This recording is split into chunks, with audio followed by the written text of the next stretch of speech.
Gatho muno ni undu wa gucoka gavana wa hau gatene wa Nairobi County Mike Sonko ni akorwo akiaria ndeto cikigie Rigathi wa Gachagua and what will happen now that Gachagua is no longer the DP.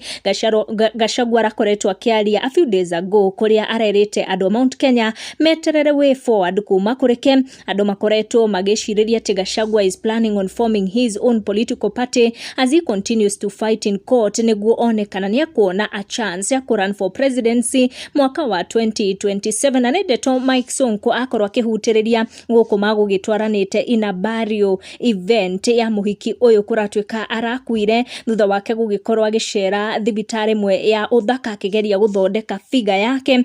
Miario ino igikoretwe kiaria ikoretwe ri ya kiama giki kia UDA kiria Gachagua arari deputy party leader na gikoretwo gikiambika mifango ya ku replace Gachagua na Kithure Kindiki, na Gachagua ugatwika ati ni ahetwo kanya ni kiama kiu kwegutia agienda, na hau niho miario mingira gikorirwe kiumana na ati Gachagua na mifango ya guform his own political party. No icio no ndeto cia muhuhu, no ni twakorwo tugithikiriria keenly what Sonko akorwo akiaria riria magukiuma na Rigathi wa Gachagua in this burial ceremony. Mheshimiwa former deputy president, nimeona kiti ilikuwa imewekwa hapo, uonekane uko peke yako.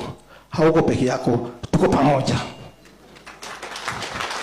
Umekuja kuendeleza na dada yetu. Wenye kuogopa wacha waogope. Sisi hatutakukataa. Ulikuwa deputy president of the Republic of Kenya, vile ulikuwa former governor, vile ulikuwa former governor, tutaendelea kukupenda sababu ulifanyia nchi kazi.